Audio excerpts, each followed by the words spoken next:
बलूचिस्तान की तरक्की पाकिस्तान की मजमूई खुशहाली से जुड़ी है। मोहब्बत, अखुवत और लगन के साथ हमें मिलकर रहना होगा।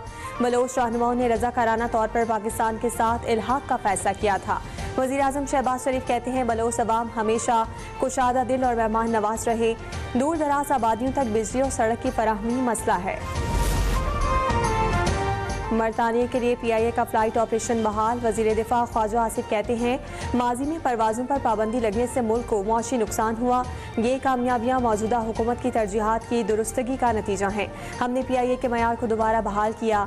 PIA पर पाबंदी से हुकूमत को नुकसान हुआ।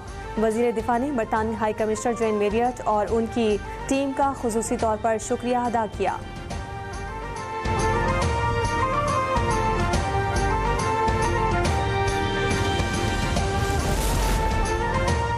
पाकिस्तान और अफगान तालिबान हुकूमत के दरमियान मुज़ाकरात का अगला दौर आज इस्तांबुल में होगा। दफ्तर खारजा ने पेशरफ्त को मुस्बत नतीजा करार दे दिया।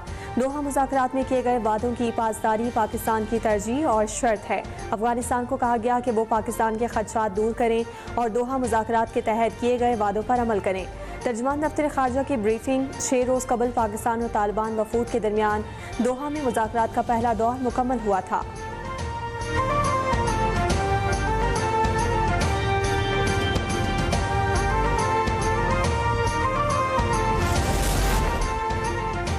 वज़ीर आला पंजाब मरीम नवाज शरीफ का एयर पंजाब को जल्द अज जल्द फंक्शनल करने का हुक्म। एयर पंजाब के फेज़ 1 के लिए कार्रवाई जल्द मुकम्मल करने की हिदायत। इजलास की सदारत करते हुए मरीम नवाज ने कहा कि एयर पंजाब के लिए जदीद और आरामदेह तैयारे लीज पर हासिल किए जाएँ।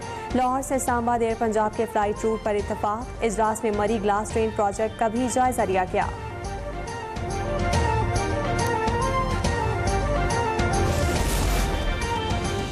वज़ीर आला पंजाब सैलाब बहाली प्रोग्राम का सर्वे 92% तक मुकम्मल। सैलाब मुतासरीन की बहाली के लिए हुकूमत का बड़ा इकदाम। 1 लाख से ज़ायद अफराद के बैंक अकाउंट्स इमदाद की तकसीम के लिए खुल गए। फ्लड सर्वे में 5,21,000 मुतासरा फैमिलीज़ की तफसीलात जमा। मुतासरा खानदानों में 1 अरब रुपये से ज़ायद रकम तकसीम की जा चुकी है।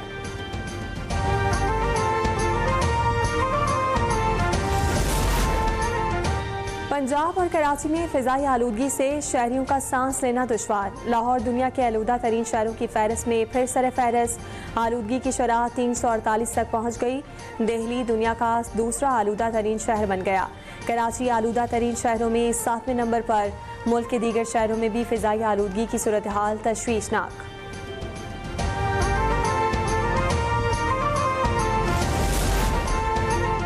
लाहौर में लाउड स्पीकर एक्ट पर सख्ती से अमल दरामद। 10 रोज़ एक्ट की खिलाफ वर्जी पर 33 मुलजिमान गिरफ्तार। मुकदमा दर्ज कर लिए गए। पुलिस हुकाम ने खबरदार कर दिया, नफरत अंगेज तकारीर और इश्तियाल अंगेज मवाद पर कड़ी नज़र है। लाउड स्पीकर के गलत इस्तेमाल पर कानून फौरी हरकत में आएगा।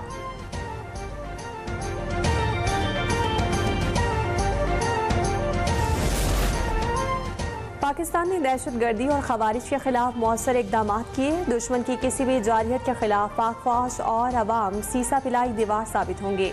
DGI-SPR की मर्दान की मुख्तलिफ यूनिवर्सिटीज़ और मदारिस के असातिज़ा और तलबा से निशिस्त। लेफ्टिनेंट जनरल अहमद शरीफ चौधरी ने मार्का हक, पाक अफगान कशीदगी और सिक्योरिटी सूरत-ए-हाल समेत दीगर मौज़ूआत पर गुफ्तगू की। तलबा और असातिज़ा का पाक फौज को ज़बरदस्त खिराज तहसीन। कहा कि कौम अमन की काविशों और मुल्क की तरक्की में पाक फौज के किरदार को कदर की निगाह से देखती है।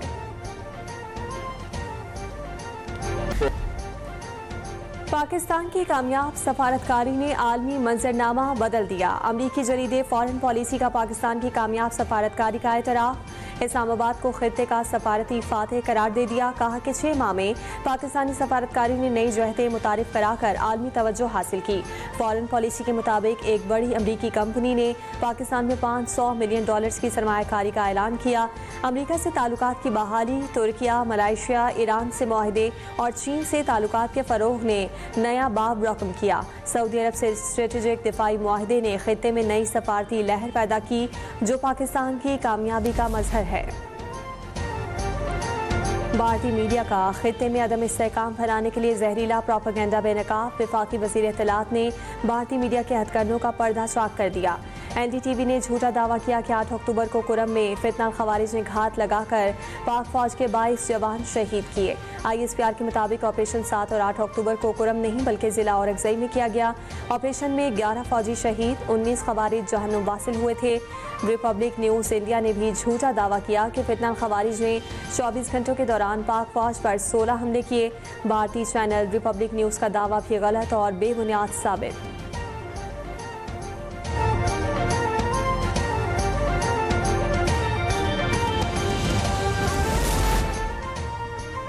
तकरीबकारी का मोदी की वोटर लिस्ट में हेरा फेरी, इंतखाबी धांधली, कर्नाटक वोट चोरी स्कैंडल पर स्पेशल इन्वेस्टिगेशन टीम की रिपोर्ट जारी।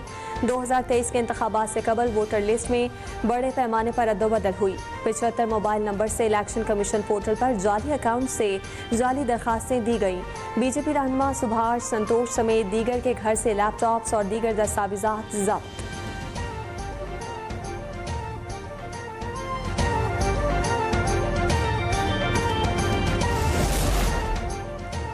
22वीं हेल्थ एशिया नुमाइश कराची में कामयाबी से जारी। पाकिस्तान का सबसे बड़ा बैनुल-अक़वामी हेल्थ इवेंट, कई सरमायाकारों की इजहार दिलचस्पी। रूसी मंदुबीन ने कहा कि नुमाइश पाकिस्तानी ताजरों से ताल्लुकात मजीद मजबूत बनाने और कारोबार को वुसअत देने का बेहतरीन मौका है। वजारत कौमी सेहत और SIFC जदीद टेक्नोलॉजी के जरिए सेहत के शोबे में तरक्की के लिए मसरूफ़ अमल है।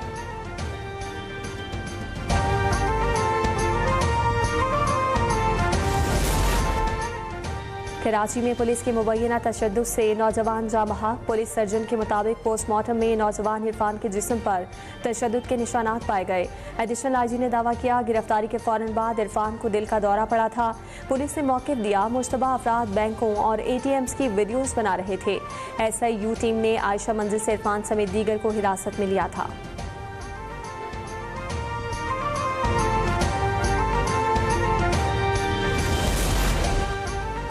फैसलाबाद में डेंगू मच्छर के डंक मजीद तेज। 24 घंटों के दौरान डेंगू के 5 नए मरीज रिपोर्ट। रवा साल दोनों अस्पतालों में डेंगू मरीजों की तादाद 154 हो गई।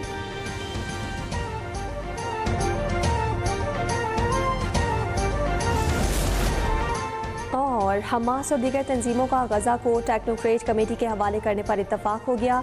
गैर मुल्की खबर एजेंसी के मुताबिक टेक्नोक्रेट्स की आज़ाद कमेटी जंगबंदी के बाद गजा का इंतजाम संभालेगी। हमास के तर्जुमान हाजिम कासिम ने कहा कि गजा अमन मुआहिदे की कामयाबी और उसके निफाज को यकीनी बनाने के लिए हमास पुरज़्म है।